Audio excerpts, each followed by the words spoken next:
ہسپتال میں بچے کی پیدائش کے بعد میری بیوی کا انتقال ہو گیا۔ میں لاش لینے گیا تو وہاں کی نرس نے چپکے سے میری جیب میں ایک کاغذ ڈال دیا۔ باہر آ کر میں نے پڑھا تو لکھا تھا ان کی موت اتفاقی نہیں تھی، انہیں انجیکشن دے کر مارا گیا ہے اور یہ آرڈر دینے والا شخص تمہارا سگا۔ آج میرے ہاتھ کانپ رہے ہیں اور باہر موسلا دھار بارش ہو رہی ہے، مگر میرے اندر جو آگ لگی ہے اسے دنیا کا کوئی پانی نہیں بجھا سکتا، کیونکہ آج میں نے اپنی زندگی کی سب سے بڑی محبت کو اپنی آنکھوں کے سامنے دم توڑتے دیکھا ہے، اور میری گود میں وقت میری نوزائیدہ بیٹی ہے جو اپنی ماں کی گرمی کو ترس رہی ہے، مگر اسے خبر نہیں کہ اس کا باپ اس وقت کس جہنم سے گزر رہا ہے۔ میرا نام شہزاد ہے اور میری عمر 45 سال ہے۔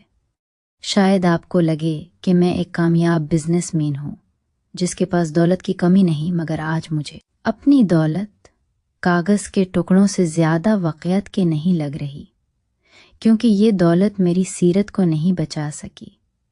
سیرت میری دوسری بیوی تھی اور شاید زندگی کی واحد محبت تھی جس نے مجھے جینا سکھایا تھا، مگر اس کہانی کی شروعات آج سے نہیں بلکہ 25 سال پہلے اس وقت ہوئی تھی جب میں صرف 20 سال کا ایک لاپرواہ اور اپنے خوابوں میں مگن نوجوان تھا۔ میرا تعلق ایک روایتی اور خاندانی پس منظر رکھنے والے گھرانے سے تھا جہاں باپ کا حکم پتھر کی لکیر ہوتا تھا۔ میری شادی میرے والدین نے میری مرضی کے خلاف خاندان میں ہی کر دی تھی۔ میں اس وقت کچا تھا اور بغاوت کی ہمت نہیں رکھتا تھا۔ لڑکی میرے چچا کی بیٹی تھی، سیدھی سادھی گھریلو اور دیہاتی ماحول میں پلی بڑھی، جبکہ میں شہر کی یونیورسٹی کا طالب علم تھا۔ مجھے ماڈرن لائف اسٹائل پسند تھا اور وہ میرے معیار پر کسی صورت پورا نہیں اترتی تھی۔ شادی ہو گئی اور وہ میرے گھر آ گئی، مگر میں نے اسے کبھی دل سے قبول نہیں کیا۔ میں اسے اپنے لیے ایک بوجھ سمجھتا تھا، ایک ایسی زنجیر جو میرے پیروں میں ڈال دی گئی تھی تاکہ میں اڑ نہ سکوں۔ 2 سال اسی گھٹن میں گزر گئے۔ میں گھر میں کم اور باہر دوستوں میں زیادہ رہتا تھا۔ وہ بیچاری خاموشی سے میرے رویے سہتی رہی، اور پھر 2 سال بعد ہمارا بیٹا پیدا ہوا۔ مجھے یاد ہے جب دائی نے لا کر وہ بچہ میری گود میں دیا تھا تو اس کی آنکھیں بالکل میری طرح تھیں، مگر مجھے اس بچے میں اپنی ناکام شادی اور برباد جوانی کا عکس نظر آتا تھا۔ مجھے اس بچے سے محبت محسوس نہیں ہوئی بلکہ ذمہ داری کا خوف محسوس ہوا۔ میرا دل چاہتا تھا کہ میں یہ سب چھوڑ چھاڑ کر کہیں دور چلا جاؤں جہاں میں اپنی مرضی کی زندگی جی سکوں، اور پھر میں نے وہی کیا جو ایک خود غرض انسان کرتا ہے۔ جب میرا بیٹا 2 سال کا ہوا تو میں نے ایک دن چپ کے اپنا سامان باندھا اور گھر والوں کو بتائے بغیر بیرون ملک کا ویزا لگوا کر نکل گیا۔ میں نے پیچھے مڑ کر بھی نہیں دیکھا کہ میری بیوی اور وہ 2 سال کا معصوم بچہ کس حال میں رہیں گے۔ میں نے سوچا کہ میرے والدین اور خاندان والے امیر ہیں، وہ انہیں پال ہی لیں۔ مجھے اپنی آزادی عزیز تھی۔ میں امریکہ چلا گیا اور وہاں جا کر میں نے ایک نئی دنیا بسا لی۔ میں نے پاکستان رابطہ ختم کر دیا، خطوں کا جواب دینا بند کر دیا، اور کچھ سالوں بعد مجھے گھر والوں کی طرف سے خبر ملی کہ انہوں نے مجھے آنکھ کر دیا ہے، مگر مجھے پرواہ نہیں تھی۔ میں اپنی نئی زندگی میں مگن تھا۔ میں نے وہاں خوب پیسہ کمایا، محنت کی اور اپنا بزنس امپائر کھڑا کر لیا۔ 25 سال گزر گئے۔ 25 سالوں میں نے کبھی اس عورت یا اس بچے کے بارے میں نہیں سوچا جو میرے نام کے سہارے زندہ تھے۔ میں نے اپنے آپ کو یقین دلا دیا تھا کہ وہ میرا ماضی تھا اور ماضی کو دفن کر دینا ہی بہتر ہے۔ پھر میری زندگی میں سیرت آئی۔ سیرت پاکستان سے آئی ہوئی ایک خوبصورت اور پڑھی لکھی لڑکی تھی جو مجھ سے عمر میں کافی چھوٹی تھی، مگر اس کی معصومیت اور محبت نے میرے دل میں گھر کر لیا۔ میں 45 سال کا تھا اور وہ 25 کی، مگر محبت عمر نہیں دیکھتی۔ میں نے سیرت سے شادی کر لی اور یہ میری زندگی کا سب سے حسین دور تھا۔ سیرت میرے ماضی سے انجان تھی۔ میں نے اسے کبھی نہیں بتایا کہ پاکستان میں میری ایک بیوی اور جوان بیٹا بھی ہو سکتا ہے۔ میں نے اسے کہا کہ میں اکیلا ہوں۔ سیرت کو پاکستان واپس جانے کا بہت شوق تھا۔ وہ چاہتی تھی کہ ہمارا بچہ اپنے وطن کی مٹی میں پیدا ہو۔ میں اس کی محبت میں اتنا گرفتار تھا کہ میں نے اس کی یہ ضد مان لی اور 25 سال بعد میں پاکستان واپس آ گیا۔ میں نے لاہور کے سب سے مہنگے علاقے میں بنگلہ خریدا اور ہم وہاں رہنے لگے۔ سیرت امید سے تھی اور ہم دونوں آنے والے مہمان کے لیے بہت پرجوش تھے۔ میں اپنی پرانی زندگی کو مکمل طور پر بھول چکا تھا۔ مجھے لگتا تھا کہ اب مجھے کوئی نہیں ڈھونڈ سکتا، اور ویسے بھی وہ پرانے لوگ شاید مر کھپ گئے ہوں گے یا گاؤں میں کہیں رل رہے ہوں گے۔ میری دنیا اب صرف سیرت اور میرا آنے والا بچہ تھا۔ جب سیرت کے ڈیلیوری کے دن قریب آئے تو میں نے شوہر کے سب سے بہترین اور مہنگے پرائیویٹ ہسپتال کا انتخاب کیا۔ میں کوئی رسک نہیں لینا چاہتا تھا۔ جس دن سیرت کو درد ضائع شروع ہوا میں اسے لے کر ہسپتال بھاگا۔ وہ درد سے کرا رہی تھی مگر اس کے چہرے پر ممتا کا نور تھا۔ ڈاکٹرز نے اسے فوری طور پر لیبر روم میں شفٹ کر دیا۔ میں باہر کوریڈور میں بے چینی سے ٹہل رہا تھا۔ ہر گزرتا لمحہ مجھ پر بھاری تھا۔ کچھ دیر بعد ایک نرس باہر آئی اور اس نے بتایا کہ کیس تھوڑا پیچیدہ ہے اور ہمیں آپریشن کرنا پڑے گا۔ میں نے کہا جو مرضی کرو، بس میری بیوی اور بچے کو بچا لو، پیسے کی کوئی پرواہ نہیں۔ آپریشن تھیٹر کی لائٹ آن ہوئی اور میرا دل زور زور سے دھڑکنے لگا۔ مجھے عجیب سے وسوسے آنے لگے، حالانکہ سب کچھ نارمل تھا۔ ڈاکٹرز کی ٹیم اندر تھی۔ تقریباً 2 گھنٹے بعد آپریشن تھیٹر کا دروازہ کھلا اور ایک سینئر ڈاکٹر باہر آیا۔ اس کے چہرے پر ماسک تھا اور صرف اس کی آنکھیں نظر آ رہی تھیں۔ وہ آنکھیں عجیب طرح کی سرد اور بے رحم تھیں۔ اس نے مجھے دیکھا اور ہلکا سا سر ہلایا۔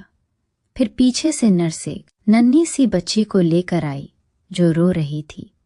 نرس نے بچی میرے حوالے کی اور کہا، مبارک ہو، بیٹی ہوئی ہے۔ میں نے بیٹی کو سینے سے لگایا اور بے اختیار ڈاکٹر سے پوچھا، میری بیوی کیسی ہے؟ ڈاکٹر کی آنکھوں میں ایک عجیب سی چمک آئی۔ اس نے اپنی جیب میں ہاتھ ڈالا اور ایک فائل نکال کر نرس کو دی اور مجھے سرد لہجے میں کہا، ہم معذرت خواہ ہیں، ہم انہیں بچا نہیں سکے، ان کا دل اچانک فیل ہو گیا تھا۔ یہ الفاظ میرے لیے کسی بم دھماکے سے کم نہیں تھے۔ میرے پیروں تلے سے زمین نکل گئی۔ میں چیخا، یہ کیسے ہو سکتا ہے؟ وہ بالکل ٹھیک تھی، اسے دل کی کوئی بیماری نہیں تھی۔ ڈاکٹر نے کوئی جواب نہیں دیا اور خاموشی سے وہاں سے چلا گیا۔ میں دیوانہ وار آپریشن تھیٹر کے اندر بھاگا۔ وہاں اسٹریچر پر سیرت کی لاش پڑی تھی۔ اس کا چہرہ سفید پڑ چکا تھا، جیسے کسی نے اس کے جسم سے خون کا آخری قطرہ بھی نچوڑ لیا ہو۔ میں اس سے لپٹ کر دھاڑے مار کر رونے لگا۔ میری دنیا اجڑ چکی تھی۔ میری خوشیوں کا محل جو میں نے تعمیر کیا تھا وہ ایک لمحے میں مسمار ہو گیا تھا۔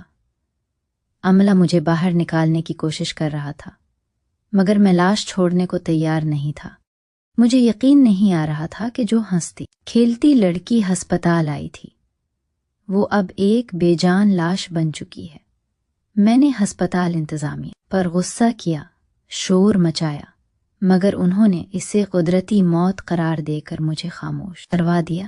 مجھے لاش لے جانے کا کہا گیا۔ میں ٹوٹے ہوئے وجود کے ساتھ ایمبولینس کا انتظام کرنے باہر نکلا۔ میری گود میں میری بیٹی تھی جو ماں کے بغیر دنیا میں آئی تھی۔ جب میں کاغذی کارروائی مکمل کر کے لاش لینے واپس آیا تو وہاں موجود ایک ادھیڑ امر نرس جس کے چہرے پر ہوائیاں اڑی ہوئی تھیں میرے قریب آئی۔ وہ بار بار ادھر ادھر دیکھ رہی تھی جیسے اسے ڈر ہو کہ کوئی اسے دیکھ نہ لے۔ وہ میرے پاس سے گزری اور ٹکرانے کے بہانے اس نے میری قمیض کی جیب میں جلدی ایک کاغذ کا ٹکڑا ڈال دیا اور سرگوشی میں بولی، اسے ابھی مت پڑھنا،